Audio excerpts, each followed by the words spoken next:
Now to the issue that's got the entire world talking. It's about tariffs.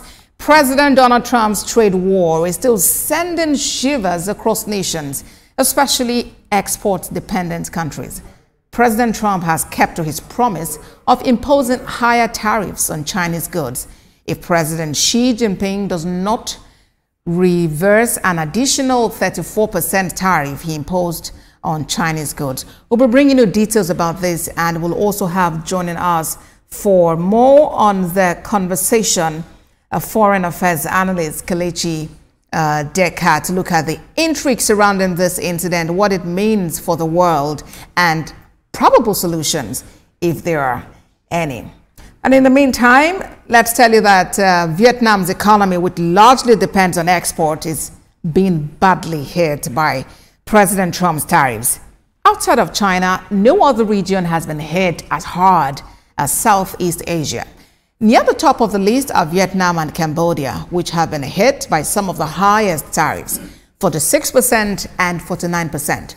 Further down are Thailand with 36%, Indonesia with 32%, and Malaysia with 24%. The Philippines get a tariff of 17% and Singapore 10%. Analysts describe this wave of tariffs as a huge blow for a region which is highly dependent on exports.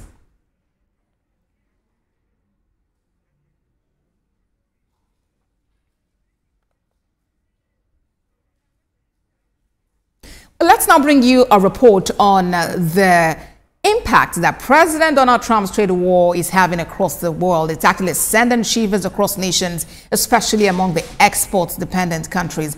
And you know what? President Trump has kept his promise of imposing higher tariffs on Chinese goods if President Xi Jinping does not reverse an additional 34% tariff that he imposed on Chinese goods. Let's bring you that report now.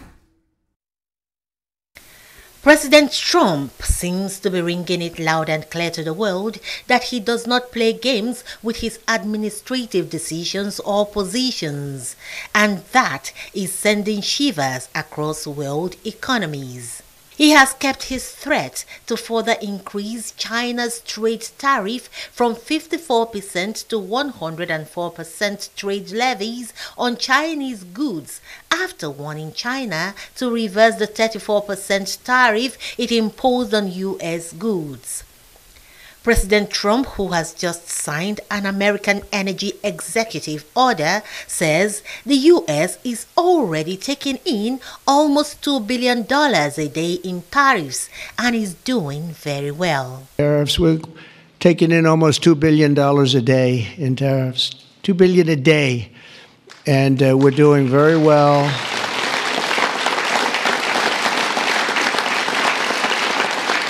And we're doing very well in making, I call them tailored deals, not off the rack. These are tailored, highly tailored deals.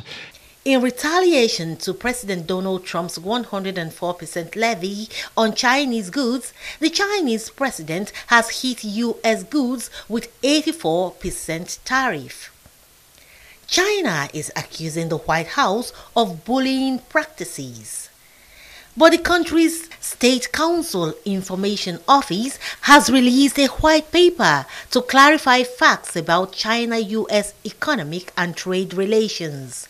The document says the U.S. is violating its contractual obligations, and its implementation of unilateral and protectionist measures have adversely affected bilateral economic and trade relations between both nations. China is demanding that both nations resolve their differences through dialogue on an equal footing and mutually beneficial cooperation. Despite international criticisms of his harsh economic stance, President Trump explains his drive is to help American workers, families, and consumers.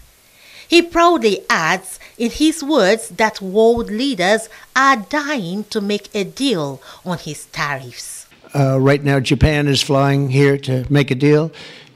South Korea is flying here to make a deal, and others are flying here. A lot of countries coming in, they want to make deals.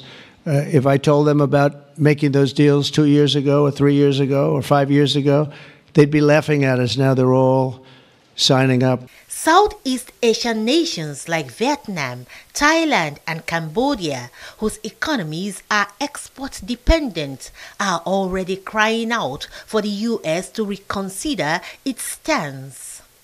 African leaders whose economies are struggling to attain stability are also tensed about President Trump's tariffs and hoping he will soft pedal on his trade regulation drive.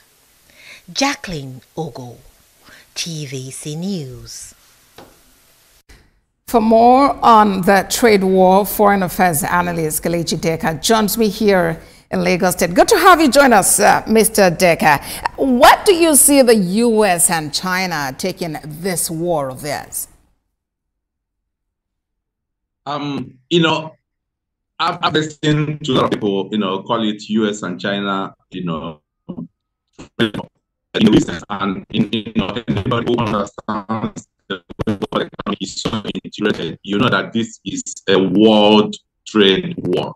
It's not just a China and US war, it's a world trade war, because what's happening now, the reverberating effect of what's happening now to touch every country on planet Earth, because what we are seeing now are two elephants fighting.